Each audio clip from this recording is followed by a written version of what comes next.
السلام عليكم ورحمة الله وبركاته. الحمد لله كفى وسلام على عباده الذين اصطفى أما بعد فأعوذ بالله من الشيطان الرجيم بسم الله الرحمن الرحيم اقرأ باسم ربك الذي خلق. সম্মানিত সুপ্রিয় দর্শক সুধী, আমরা যখন আমাদের সমাজের সার্ভে করলাম তখন বুঝতে পারলাম যে আজকের এই ব্যস্ততার জীবনে আমাদের মুসলিম সমাজ দিন সম্পর্কে যেই নিম্নতম জ্ঞান রয়েছে সেই নিম্নতম জ্ঞান থেকেও তারা বঞ্চিত। অথচ এই শরিয়তে ইসলামিয়ার সর্বপ্রথম যেটি হুকুম ছিল, সর্বপ্রথম যেটি ওয়াহি ছিল, সেটা ছিল জ্ঞান। রাসূল সাল্লাল্লাহু আলাইহি ওয়াসাল্লামের উপরে সর্বপ্রথম যে ওয়াহিটি অবতীর্ণ হয়েছিল সেটা ছিল ইকরা, যার অর্থ হচ্ছে পড়ো। এবং রাসূলুল্লাহ সাল্লাল্লাহু আলাইহি ওয়াসাল্লাম হাদিস শরীফের মধ্যে বলেছেন, তলাবুল ইলমি ফরিদাতুন আলা কুল্লি মুসলিম, জ্ঞান অর্জন করা প্রত্যেক মুসলমান নর ও নারীর উপরে হচ্ছে ফরজ। আমাদেরকে জ্ঞান শিখতে হবে। জ্ঞান শেখার কোনো বয়স নেই, জন্ম থেকে নিয়ে মৃত্যু পর্যন্ত আমাদের সবাইকে জ্ঞানের সাথে সম্পৃক্ত থাকতে হবে।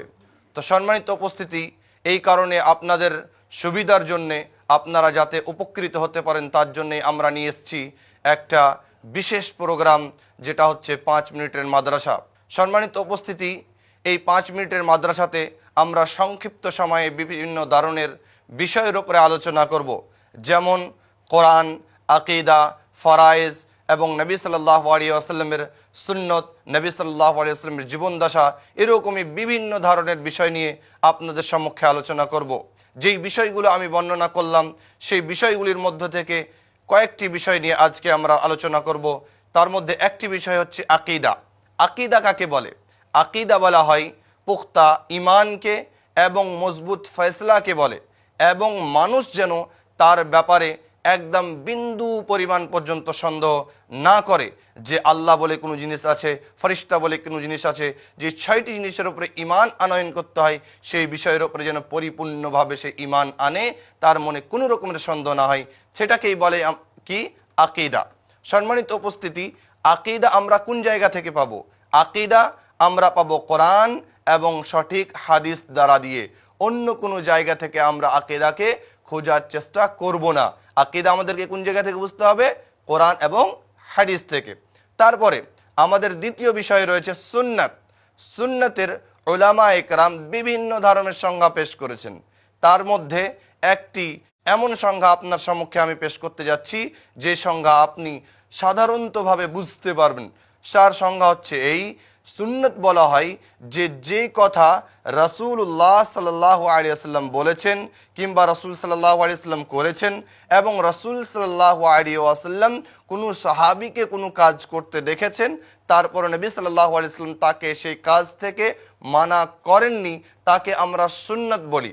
সম্মানিত উপস্থিতি, আপনাকে এই জায়গায় একটি কথা মনে রাখতে হবে যে সুন্নত যখন আমাদের কাছে আসবে তো সেই সুন্নত যেই কাজের উপরে আমরা আমল করব।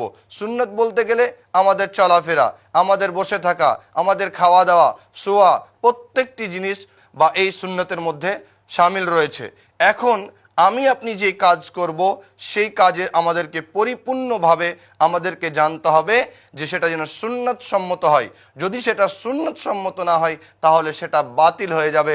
এই কারণ কি রাসূল সাল্লাল্লাহু আলাইহি ওয়াসাল্লাম একটি হাদিসের মধ্যে বলছেন যে মান আমিলা আমালান লাইসা আলাইহি আমরুনা ফাহুয়া রাদ্দুন, যেটা আমি করিনি, বলিনি, তার উপরে যদি কেউ আমল করে সেটা বাতিল হয়ে যাবে।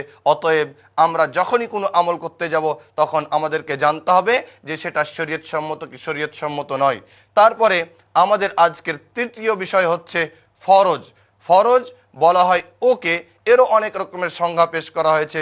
তার মধ্যে একটি ওয়াজে যেটা প্রকাশনীয় সংজ্ঞা হচ্ছে এই যে আল্লাহ সুবহানাহু ওয়া তাআলা এবং রাসূল সাল্লাল্লাহু আলাইহি ওয়াসাল্লাম যে কাজ ও কর্মগুলি আমাদের উপরে ওয়াজিব করেছেন, যে কাজগুলি আমাদেরকে ওয়াজিবভাবে করতে বলেছেন, তাকে বলা হয় আপনার ওয়াজিব বা ফরাইজ, এবং তার সাথে সাথে যেটার ব্যাপারে আল্লাহ তাআলা নেকির ঘোষণা দিয়েছেন এবং তার সাথে সাথে যার উপরে আযাবের ঘোষণা দিয়েছেন তাকে আমরা ফরজ বলে থাকি।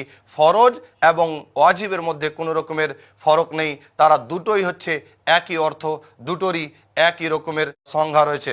সম্মানিত উপস্থিতি, আমরা দেখুন এই 5 মিনিটের মধ্যে অনেকটি বিষয় আমরা জানতে পারলাম।